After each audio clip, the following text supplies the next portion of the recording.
ये मूवी एक सच्ची घटना पर आधारित है। इस कहानी में एक ऐसी भूतिया ट्रेन है जो लोगों को गायब कर देती है। सन 1911 में इटली के रोम शहर की कंपनी एक ट्रेन बनाती है।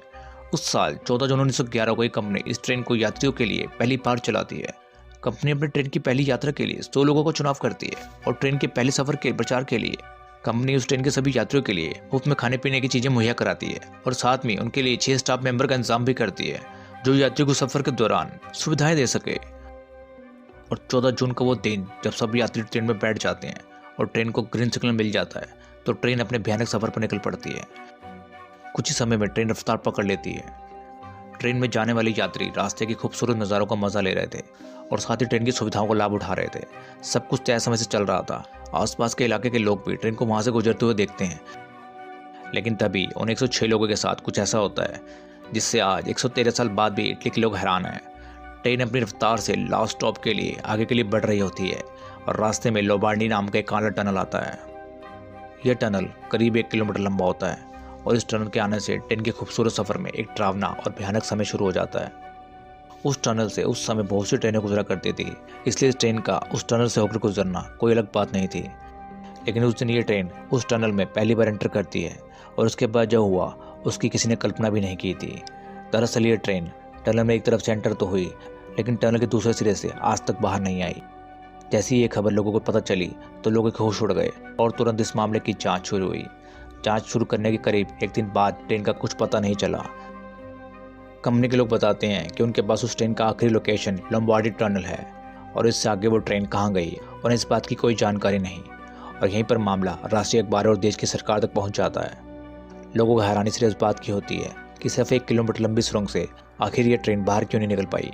कंपनी के लोगों को यह भी लगा कि शायद उस सुरंग में कोई बड़ा गड्ढा होगा जिसमें ट्रेन गिर गई होगी, इसलिए कंपनी अपने कुछ एक्सपर्ट्स को सुरंग की जांच करने के लिए भेजती हैं। एक्सपर्ट्स भी डरे डरे से सुरंग में एंटर करते हैं क्योंकि सुरंग ने सभी लोगों को भीतर एक भयानक डर पैदा कर दिया था। फिर भी जैसे तैसे वो लोग सुरंग के अंदर गए और उन्होंने काफी बारीकी से सुरंग की जाँच की, लेकिन उन्हें उस टनल में कोई गड्ढा नहीं मिला और ना ही उस ट्रेन से जुड़ा कोई सुराग मिला। इसके साथ ही उस ट्रेन के मिलने और उसमें सवार 106 यात्रियों के वापस आने की संभावनाएं भी खत्म होने लगती हैं। देश की सरकार और कंपनी की बहुत बेइज्जती होने लगती है, लेकिन अपनी लाख कोशिशों के बाद भी वो बेबस होते हैं।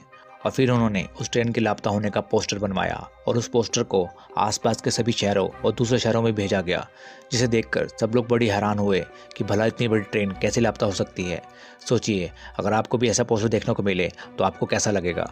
लापता होने के कुछ दिनों बाद मैक्सिको के रहने वाले 2 युवक इस बात का दावा करते हैं कि वो दोनों उस ट्रेन के अंदर थे। उन्होंने बताया कि ट्रेन के टनल में एंटर करने से कुछ समय पहले ही ट्रेन में घना काला और सफ़ेद रंग का धुआं भरने लगा और साथ ही बहुत ही डरावनी आवाज़ें भी सुनाई देने लगी, जिसे सुनकर पूरी ट्रेन दहशत में फैल गई। और ये सब देखकर वो दोनों भी काफ़ी डर गए और ट्रेन से कूद गए। और ये सब लोम्बार्डी टनल से कुछ दूरी पहले हुआ और ट्रेन से कूदने के कारण उन्हें काफ़ी चोटें भी आई और वो वहीं बेहोश हो गए, जिस वजह से आगे क्या हुआ उन्हें इस बारे में कुछ नहीं पता। और उन दोनों से बातचीत और जांच पड़ताल के बाद पुलिस को ऐसा कुछ भी हासिल नहीं हुआ जिससे उस ट्रेन के बारे में कुछ पता चल सके, इसलिए वो उन दोनों को जाने देती है। लेकिन उसके कुछ दिनों बाद उन्हें एक ऐसी घटना के बारे में पता चला जिसने उन्हें सोचने पर मजबूर कर दिया। दरअसल मैक्सिको के डॉक्टर ने उन्हें बताया कि इस हादसे के अगले दिन उनके यहाँ कुल 104 लोग इलाज करवाने आए थे, जिनमें सभी लोग मानसिक रूप से बीमार थे।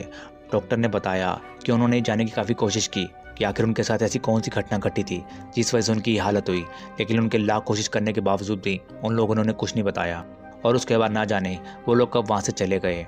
उसके बाद पुलिस ने कड़ियों को जोड़ने की कोशिश की कि ट्रेन में कुल 106 लोग थे, जिसमें से 104 लोग यहाँ थे और बाकी के 2 लोग उनके पास आए थे। लेकिन अब वो 104 लोग कहाँ गए किसी को कुछ नहीं पता और उस ट्रेन की खबर तो आज तक किसी को नहीं थी। और इसके बाद ये राज हमेशा के लिए राज ही बनकर रह गया। लेकिन उस ट्रेन के गायब होने के काफ़ी सालों बाद उस ट्रेन को यूक्रेन, रोम, मेक्सिको और इटली के कुछ अलग अलग शहरों में देखने का दावा किया गया। लोगों ने बताया कि ये ट्रेन बिल्कुल वैसी ही थी जैसी हमने पोस्टर में देखी थी। उस ट्रेन के अंदर बहुत सारे लोग भी बैठे हुए थे। और उसके बाद कुछ इतिहासकारों ने यह भी दावा किया कि शायद ये ट्रेन टाइम ट्रैवल करके किसी दूसरे समय में चली गई है और शायद इसीलिए ये ट्रेन अलग अलग समय में अलग अलग जगह पर दिखाई देती है। लेकिन असलियत में उस ट्रेन और उस ट्रेन में बैठे लोगों के साथ क्या हुआ, यह आज तक सिर्फ एक भयानक राज ही रह गया है। आपको क्या लगता है कि उस ट्रेन के साथ आखिर क्या हुआ होगा? और अगर आपको ये मूवी अच्छी लगी तो वीडियो को लाइक जरूर कीजिएगा और ऐसी रोमांचक मूवीज़ देखने के लिए चैनल को सब्सक्राइब जरूर कीजिएगा।